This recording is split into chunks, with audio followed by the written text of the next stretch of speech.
les différentes stratégies de compensation qu'on va pouvoir mettre en place pour essayer de s'adapter à ces difficultés-là. Et puis, je présenterai quelques conseils pour faciliter la communication. Après, on va s'intéresser aux troubles de la déglutition. De la même manière, je vais décrire un petit peu comment ça se manifeste. Et puis après, on verra quelles sont les adaptations possibles pour faciliter la déglutition au quotidien. Et on terminera par un petit mot sur la salive et l'importance de l'hygiène buccale. Avant toute chose, j'ai mis ici une définition de la logopédie parce que la logopédie est très souvent associée à la prise en charge chez les enfants. Or, la logopédie est possible pour toutes les personnes tout au long de la vie, donc de l'âge très très jeune avant l'école jusqu'à l'âge adulte et chez les personnes plus âgées. Et puis c'est souvent associé aussi aux difficultés développementales de langage oral, mais surtout écrit, dans le cadre des dyslexies en âge scolaire. Mais voilà, on s'occupe aussi de la voix, de la parole, du langage oral et écrit, mais aussi de la communication au sens plus large, et puis des troubles de la déglutition. Et notre rôle consiste donc à prévenir, dépister, évaluer, poser des diagnostics et puis traiter ces difficultés.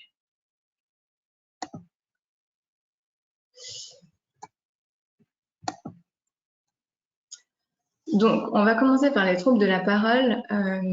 J'ai mis ici qu'est-ce que la dysarthrie pour que vous sachiez que le terme qu'on utilise, le terme exact plus scientifique, c'est la dysarthrie. Mais voilà, ça veut dire le trouble de la parole. Donc, on parle ici d'un trouble de l'exécution motrice de la parole qui est consécutif à une atteinte du système nerveux central ou périphérique. Et puis, ce qui est important de retenir, c'est que la parole, c'est un acte moteur qui est très complexe et qui requiert une succession de mouvements précis, hautement coordonnés et qui doivent être réalisés de façon très rapide. Donc, on s'intéresse vraiment ici à la partie motrice de la parole. Donc, pour parler comment on fait sur ce schéma, on peut voir que la parole requiert l'utilisation de différents systèmes anatomiques. Vous avez en vert ici qui est représentée la posture au niveau de la colonne vertébrale, du bassin et puis des cervicales. Et la posture joue un rôle très important dans la production de la voix. Donc si on n'a pas une bonne posture, on va avoir plus de difficultés à s'exprimer. On a en bleu le système respiratoire avec les poumons et le diaphragme. Et c'est pareil, c'est très important dans la production de la voix. Sans souffle, on ne peut pas avoir une bonne voix. Donc on a besoin d'avoir une bonne gestion du souffle et une bonne capacité respiratoire pour pouvoir parler. En rouge, on a le larynx, c'est là où se trouvent les cordes vocales, où va être produit vraiment le message acoustique, le son, c'est la vibration des cordes vocales qui produit ce son au niveau du larynx. Et puis après, ce son, il va monter et il va résonner dans ce qu'on appelle les résonateurs, donc c'est la cavité buccale et la cavité nasale. Et puis on a ensuite les différents articulateurs qui vont se mettre en mouvement pour produire les phonèmes de la langue. Et c'est comme ça qu'on obtient de la parole. Donc on a vraiment différents systèmes qui sont impliqués. Et puis quand on a des difficultés de parole, on peut avoir des difficultés dans chacun de ces différents étages. Et du coup, c'est aussi là-dessus qu'on va travailler en logopédie pour essayer de compenser ou d'améliorer les difficultés. On parle donc de parole dans un sens assez large. Donc, quand on parle de parole ou de dysarthrie, ça inclut la phonation, qui est la production de la voix, l'articulation, mais aussi la prosodie, c'est toute l'intonation qu'on peut mettre dans la voix, la résonance, comme je vous ai dit, le son qui résonne dans la cavité buccale ou dans la cavité nasale, la respiration et la coordination entre la voix et la respiration, mais aussi le débit, parce que comme j'ai dit, pour parler, il faut enchaîner des mouvements très rapidement. Et parfois, on peut avoir un ralentissement au niveau du débit, un rythme un peu plus lent.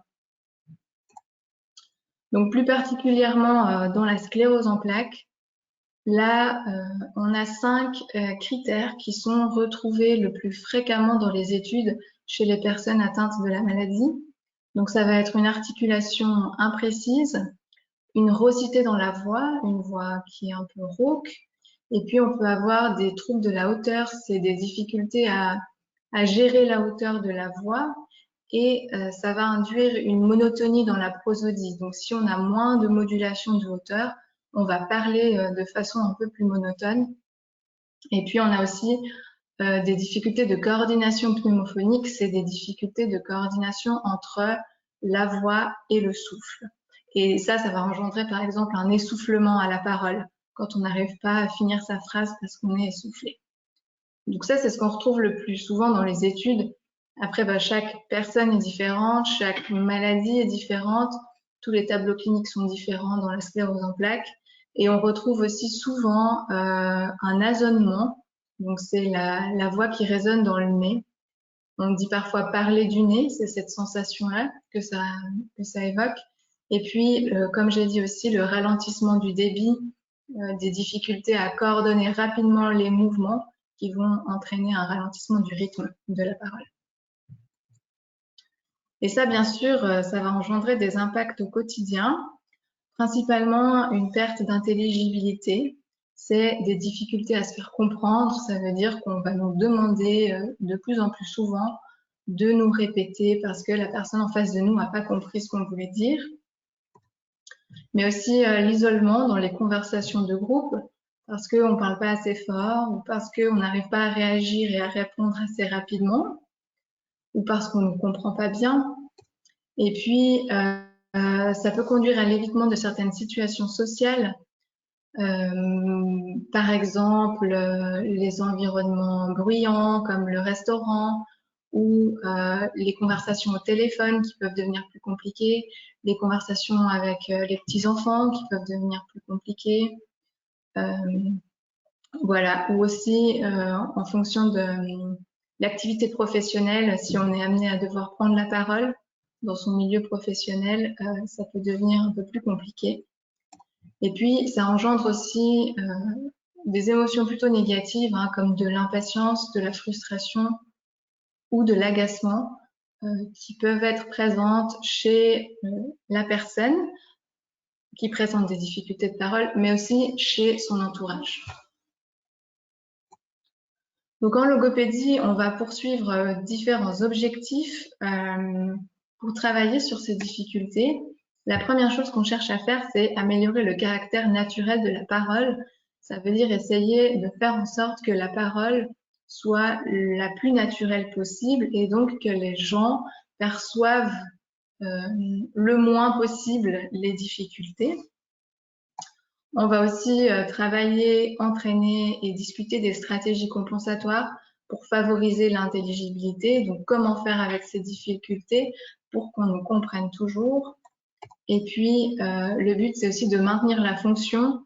Il faut continuer de parler, bien sûr, pour pouvoir parler encore.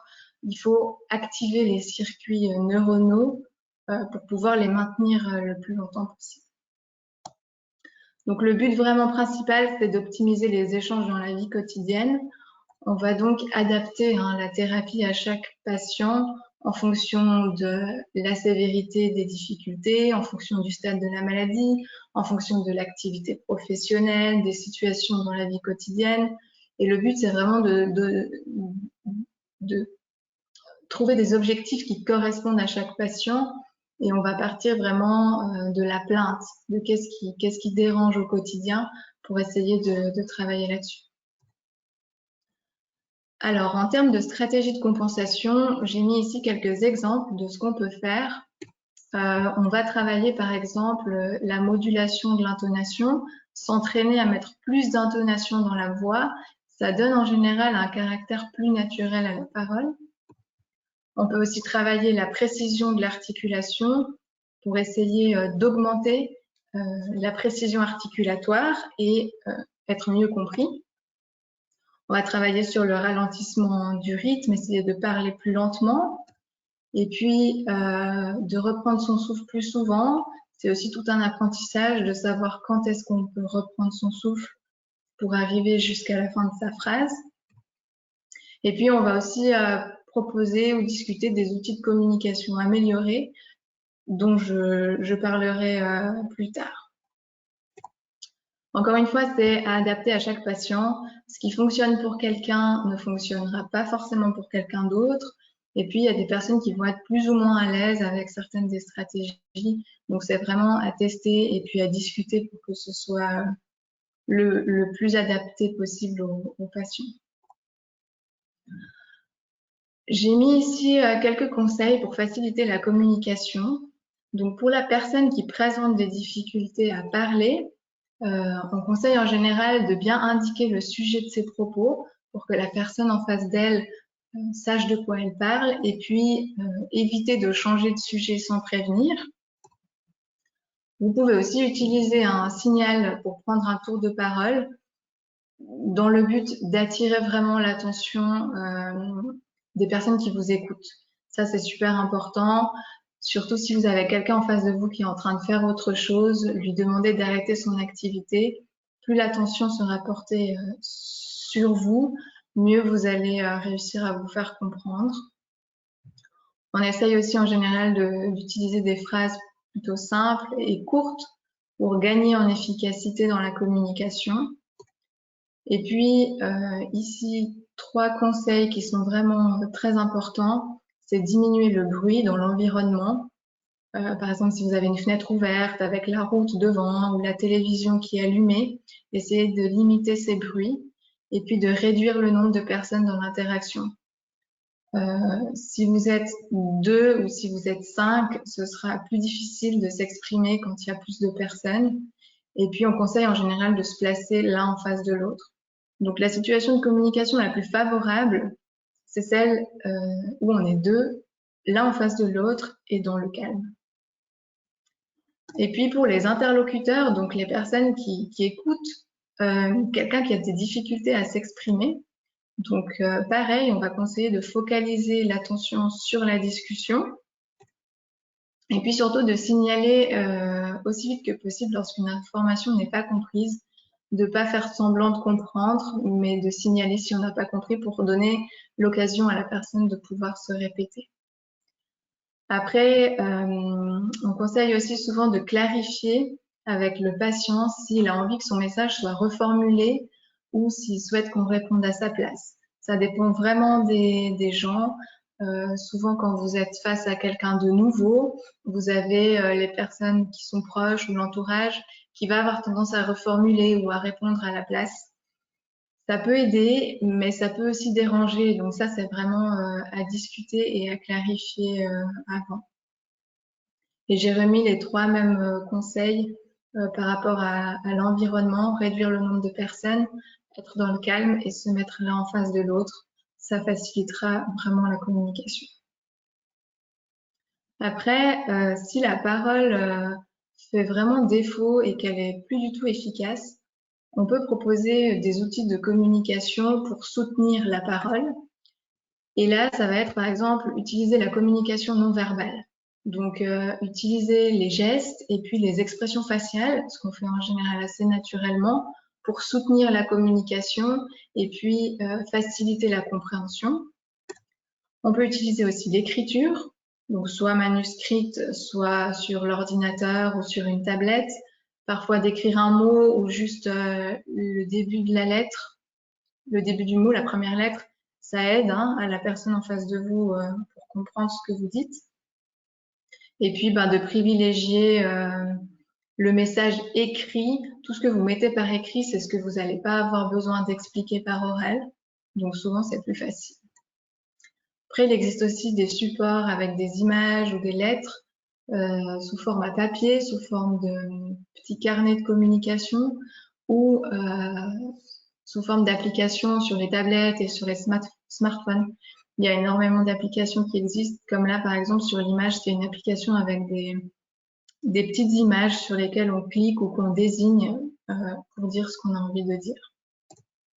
Après, il y a toutes les applications de messagerie qui sont recommandées, pour autant qu'on arrive encore à taper sur un clavier, tout ce qui est SMS, mail et tout ça. Et puis, il existe aussi des outils de synthèse vocale. Donc, c'est des applications ou des logiciels qu'on installe sur l'ordinateur ou le téléphone et puis qui permettent de lire à voix haute ce qu'on écrit. Donc tout ça, c'est bien sûr dans le but de soutenir la communication, pas de la remplacer, à moins qu'on ait vraiment des difficultés sévères pour parler. Mais encore une fois, tout ce qu'on peut dire à l'oral, il faut essayer de le dire. Ça, c'est plus un appui et des aides externes. Voilà. Donc, je vais passer ensuite à la déglutition. Et avant toute chose, je voulais quand même présenter le fonctionnement normal de la déglutition avant de parler des difficultés à avaler. Dans le fonctionnement normal, on décrit 3 phases.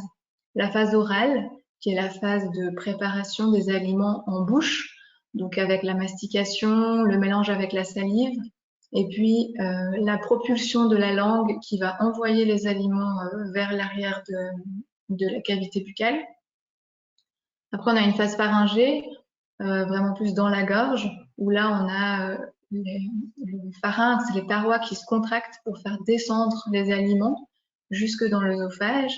Et puis, on va avoir un mécanisme de protection des voies respiratoires avec une élévation du larynx, un mouvement de bascule de l'épiglotte. L'épiglotte, elle fait comme un clapet de fermeture en fait sur les voies respiratoires pour éviter que ça passe de ce côté-là. Et puis, on va avoir les cordes vocales qui se ferment, qui sont situées au sommet de la trachée pour protéger les voies respiratoires. Et puis, enfin, on a une phase œsophagienne. Une fois que les aliments sont arrivés dans l'œsophage, vous avez des contractions de l'œsophage qui poussent les aliments jusqu'à l'estomac. Donc ça, c'est une phase sur laquelle on ne peut pas avoir d'influence en logopédie. Après, on parle de dysphagie. Donc, c'est aussi le terme scientifique pour les troubles de la déglutition. On parle de dysphagie pour toute difficulté de transport des aliments de la bouche jusqu'à l'estomac, avec ou sans des difficultés de protection des voies aériennes durant cette période. Et puis, ce qu'on retrouve le plus souvent et ce qui nous inquiète le plus quand on a des problèmes de déglutition, c'est les fausses routes. Donc, on parle de fausses routes pour toute pénétration des aliments qui soient solides ou liquides dans les voies respiratoires avec un problème de fermeture du larynx, donc de fermeture des voies respiratoires. Et ici, vous avez un exemple d'une fausse route. Donc là, vous avez bien les 2 voies, la voie digestive, c'est le tuyau qui est derrière, qui est l'œsophage, là où on veut que les aliments aillent. Et puis devant, la voie respiratoire avec la trachée et les cordes vocales qui sont situées au sommet de la trachée. Et là, vous avez le bol alimentaire, donc que ce soit des aliments solides ou liquides, qui passent du côté des voies respiratoires. C'est ce qu'on appelle une fausse route. Après, on peut aussi avoir des blocages, des stases. C'est des aliments qui stagnent dans certains endroits. Là, vous avez par exemple derrière la langue, au niveau de l'épiglotte, et puis à l'entrée de l'œsophage, des aliments qui sont pas bien descendus en fait, et puis qui restent coincés à ce niveau-là. Et ici, le risque, c'est d'avoir des fausses routes qu'on appelle secondaires. Donc, c'est ces aliments qui vont tomber du côté des voies respiratoires dans un deuxième temps. Comment reconnaître ces fausses routes? Vous avez 3 signes principaux. C'est la toux, le émage, c'est le raclement de gorge, et puis la voix mouillée, c'est la voix qui gargouille un petit peu. Si on a un de ces 3 signes, ou plusieurs, ça peut nous mettre sur la piste d'une fausse route. Ça veut dire que quelque chose est probablement passé de travers. Après, attention quand même, c'est pas toujours le cas. Certaines fausses routes ne sont pas détectables. On les appelle les fausses routes silencieuses. C'est possible parfois que ça passe de travers sans qu'on s'en rende compte. Mais ça, c'est vraiment dans des difficultés aussi plus sévères où on n'a plus de sensibilité dans la gorge et puis on va plus avoir le réflexe de toux pour protéger les voies respiratoires. Plus particulièrement dans la sclérose en plaques, ce qu'on retrouve souvent, alors c'est ces fausses routes bien sûr, mais aussi des blocages dans l'hypopharynx, c'est comme j'ai montré sur le schéma tout à l'heure, des aliments qui restent bloqués, qui descendent pas bien dans la gorge. On va avoir des difficultés de mastication. Un défaut de propulsion linguale, c'est la langue qui propulse pas bien les aliments vers l'arrière. Et du coup, ça engendre des stases dans la bouche, donc des aliments qui restent au niveau de la langue, qui collent au palais ou qui restent entre la joue et les dents, par exemple. On va retrouver aussi un défaut de fermeture vélopharyngée. Ça, c'est la fermeture entre la cavité buccale et la cavité nasale. Et si elle se ferme pas bien, vous pouvez avoir des reflux par le nez, donc des aliments ou des boissons qui ressortent par le nez. Et puis la propulsion pharyngée qui est inefficace, c'est cette contraction des parois dans la gorge qui n'est pas suffisamment efficace pour faire descendre les aliments correctement jusqu'à l'œsophage.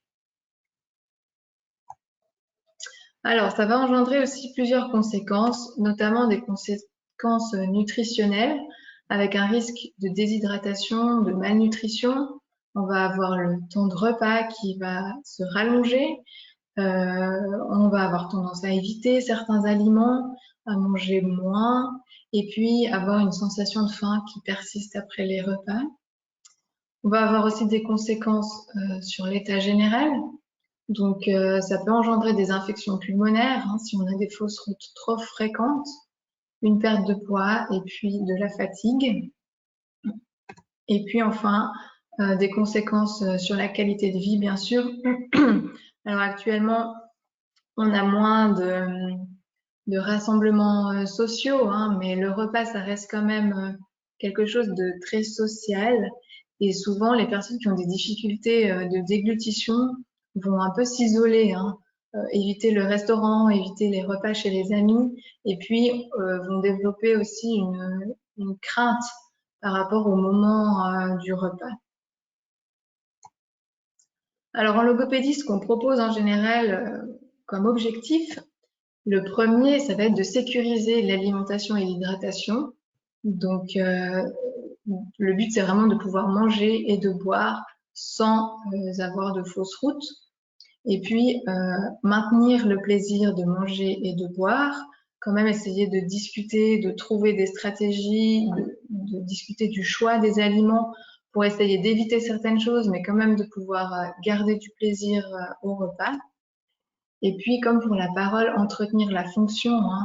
Il faut continuer d'avaler, de manger, de boire pour activer les circuits neuronaux et puis pouvoir les maintenir le plus longtemps possible. Donc, c'est un travail de recherche d'équilibre vraiment entre la sécurité et le plaisir. Le but, c'est pas d'arrêter de manger complètement, mais de pouvoir adapter les repas et les boissons pour que ça se passe bien et qu'on ait quand même envie de manger et de boire.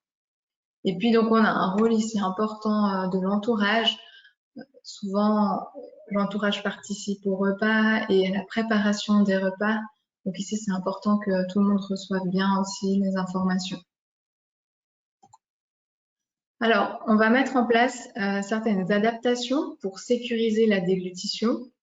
Des adaptations qui sont d'abord environnementales, en essayant de limiter les distractions pour favoriser les repas dans le calme, éviter le restaurant, essayer de faire en sorte que les conditions soient réunies pour que ça se passe bien.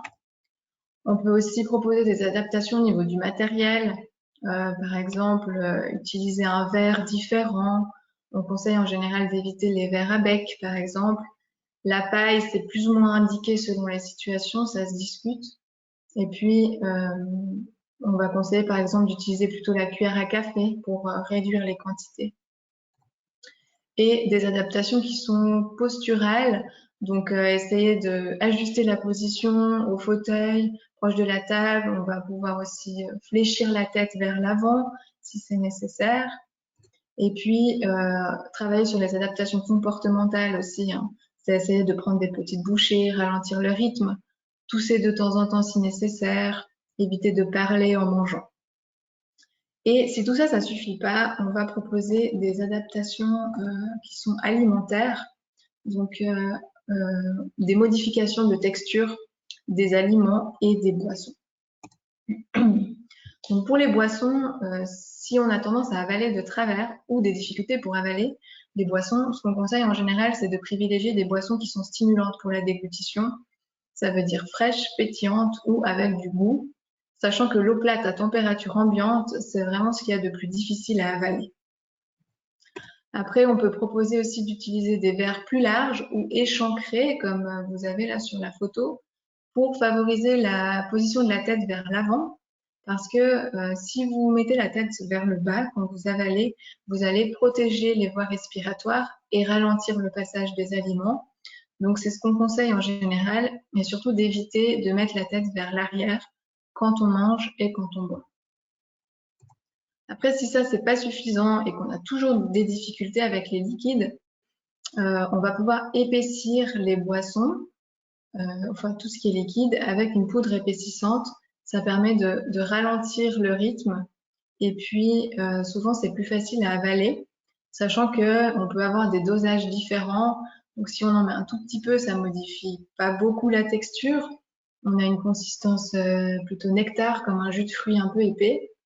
Et puis, ça peut aller jusqu'à une consistance très épaissie, type pudding, comme de la gelée, en fait.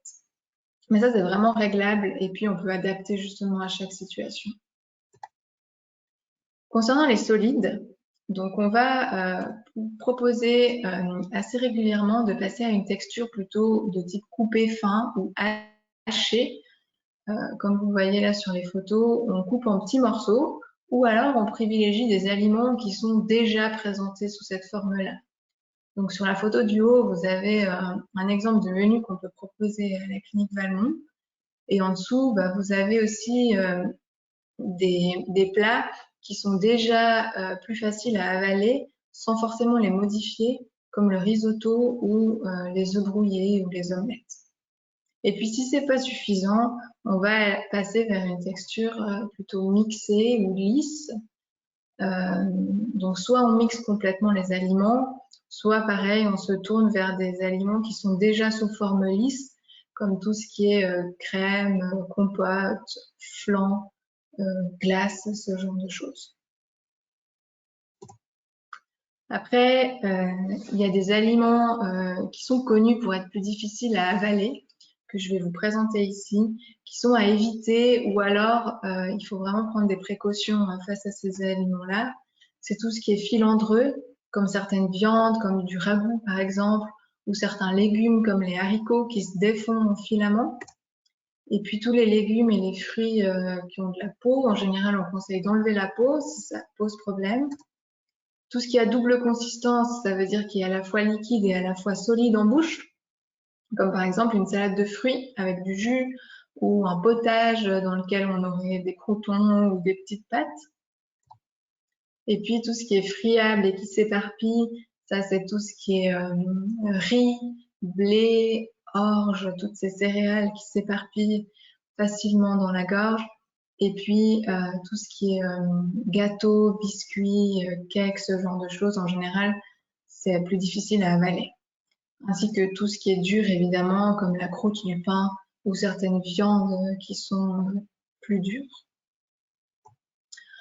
Ce qu'on conseille généralement, c'est de servir avec de la sauce, qu'on soit sur des aliments de texture standard, qu'on soit sur des aliments coupés en petits morceaux ou sur du mixé. Plus on aura de sauce, plus ce sera facile à avaler. L'idée ici, c'est d'éviter tout ce qui est sec pour faciliter vraiment le trajet des aliments jusqu'à l'œsophage. Alors, tout ça, c'est pas forcément facile à mettre en place à la maison et on peut vite se trouver limité dans les menus. Alors, il y a un livre qui existe que je peux conseiller ici qui s'appelle Saveurs partagées, qui a été écrit par une logopédiste et une diététicienne, et puis qu'on peut commander sur Internet, qui présente des recettes hachées et mixées. Il y a aussi une application pour les smartphones qui s'appelle Mixiton, sur laquelle on retrouve aussi plein de recettes pour les deux textures, hachées et mixées. Et puis, il y a un site aussi français qui s'appelle recettesmixées.fr sur lequel on va retrouver des recettes plutôt mixées. Mais ça permet d'élargir un petit peu les propositions et puis de diversifier l'alimentation. Voilà. Pour terminer sur la déglutition et refaire le lien avec la parole, c'est important d'avoir une hygiène buccale qui soit satisfaisante dans les deux cas. Donc ici, on a des conseils en cas de sécheresse buccale. On conseille de boire beaucoup, de rester bien hydraté si vous avez la bouche très sèche. Et puis, vous pouvez aussi utiliser un spray vaporisateur d'eau. Ça veut dire que si vous avez des difficultés pour boire, c'est pas forcément facile de boire beaucoup. Donc, vous pouvez acheter des petites bouteilles de spray dans lesquelles vous mettez de l'eau pour gicler un petit peu la cavité buccale et puis hydrater. Après, il y a le jus d'ananas et de papaye qui sont souvent conseillés pour stimuler la production de la salive, tout comme les bonbons acidulés ou à la menthe. Et puis, attention aussi à vérifier l'humidité de la maison. Si vous êtes dans un environnement sec, vous avez plus de chances d'avoir de la sécheresse buccale. Et enfin, si vous avez trop de salive, il y a le jus de raisin ou le thé de sauge qui peuvent aider aussi à réduire la production de la salive. C'est très important parce que si vous avez une bouche trop sèche ou si vous avez trop de salive et des difficultés à gérer la salive en bouche, vous allez avoir plus de mal à avaler et plus de mal à parler. Donc ça peut vraiment gêner dans les deux cas. Après ici, c'est des petits conseils plutôt naturels, hein. Mais bien sûr, si ça persiste ou si c'est trop important, il faut consulter le médecin traitant qui peut éventuellement avoir d'autres propositions aussi pour traiter la salive. Voilà, donc j'ai fait le tour de ce que je voulais présenter. Je vous remercie de votre attention. Il y a mon adresse email ici sur laquelle vous pouvez me contacter si vous avez des questions ou si vous souhaitez avoir des séances de logopédie. Vous pouvez me faire un message sur mon adresse email. Et puis, je vais repasser la parole à Corinne, du coup, pour les questions. Oui, bonsoir. Et puis, en même temps, je suis désolée parce que on a eu un souci technique au début et puis vous n'avez pas pu entendre nos présentations. Donc, du coup, je suis Corinne Coleman, je suis l'infirmière pour la société CEP. Et puis, ce soir, je serai modératrice. Et puis, notre intervenante actuellement est Florence Dumoulin, qui est donc logopédiste à la clinique Valmont. Et malheureusement, je pense que les présentations n'ont pas été entendues.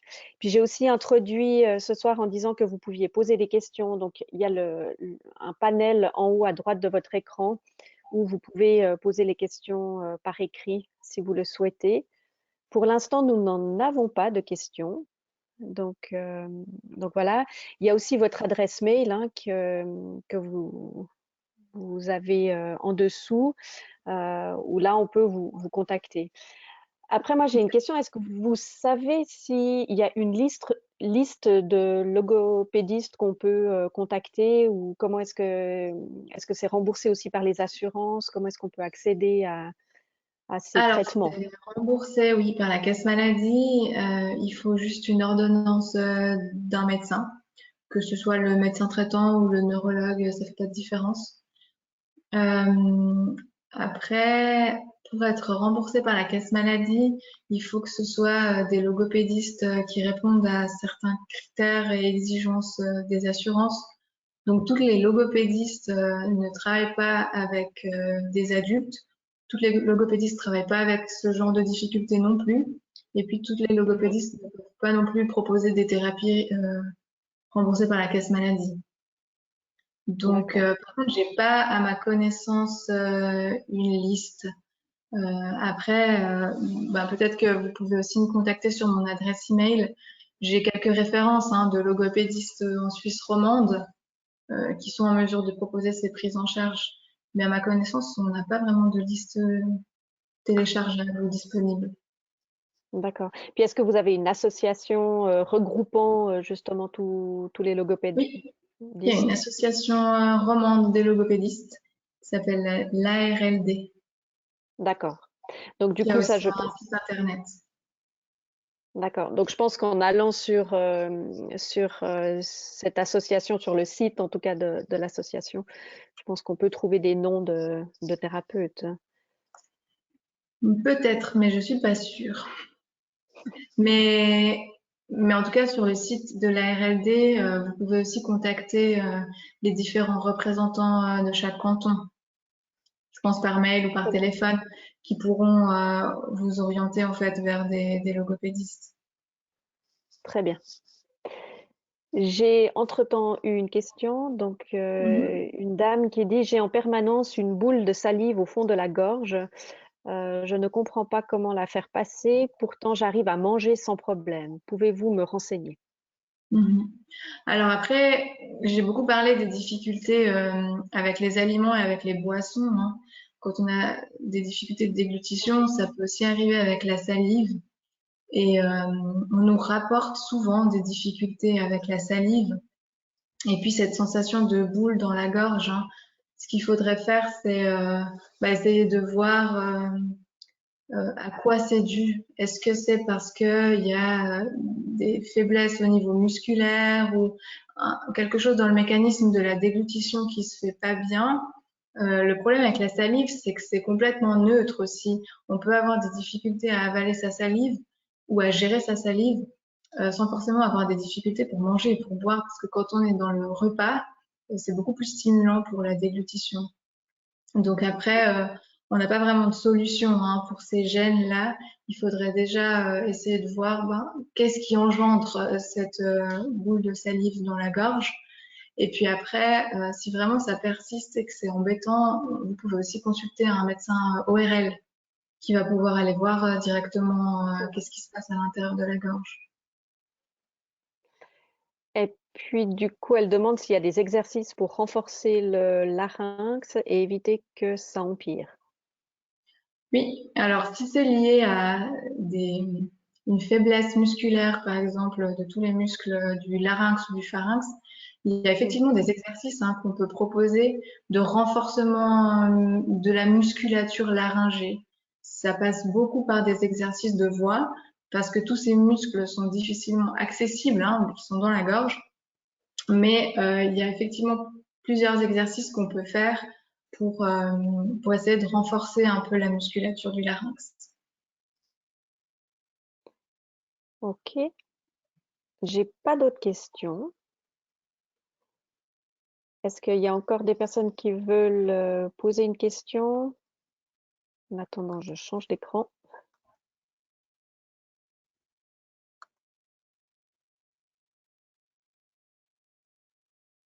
Alors, je n'ai toujours rien.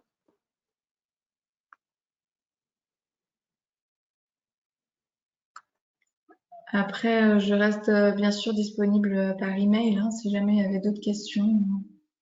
Je réponds volontiers. Alors, c'est très bien, effectivement. C'est très bien. Effectivement, je pense on va prendre cette option-là. Donc, s'il y a des questions, vous n'hésitez pas à envoyer un mail à Florence Dumoulin. Il y avait son adresse mail en dessous. Si vous avez d'autres questions, ben alors nous, on est disponible aussi avec l'infoline CEP. Donc du lundi au vendredi de 9h à 13h et puis le numéro de téléphone, donc c'est celui qui est inscrit ici, donc au 0844 737 463. Et puis, on peut aussi vous redonner l'adresse mail à Florence Dumoulin si jamais vous avez besoin. On a aussi sur notre site internet la possibilité de poser des questions et d'avoir une adresse mail générique. Donc, n'hésitez pas non plus euh, à ce moment-là de nous faire un mail. Et puis, pour la suite des webinaires, donc on a un webinaire le 22 février, donc à l'écoute du corps, le centre, mon ventre. Et puis, on a un autre webinaire qui est sur l'actualité des traitements et puis les vaccins. Il y aura un petit parallèle sur le vaccin Covid. Est-ce qu'il faut le faire, pas faire, si on est atteint de sclérose en plaques. Donc, je pense que ça peut aussi être intéressant avec l'actualité de ces jours. Et puis, en tout cas, je vous remercie infiniment pour votre participation. Et puis, je m'excuse encore pour ce problème technique du début. Mais en tout cas, vous n'avez pas manqué la présentation à Madame Dumoulin et je pense que c'est l'essentiel. Donc, en tout cas, merci encore pour votre participation. Je ne sais pas si vous voulez rajouter quelque chose. Non, merci beaucoup puis bonne fin de journée. Merci, pareillement. Au Alors, au revoir. revoir, bonne soirée.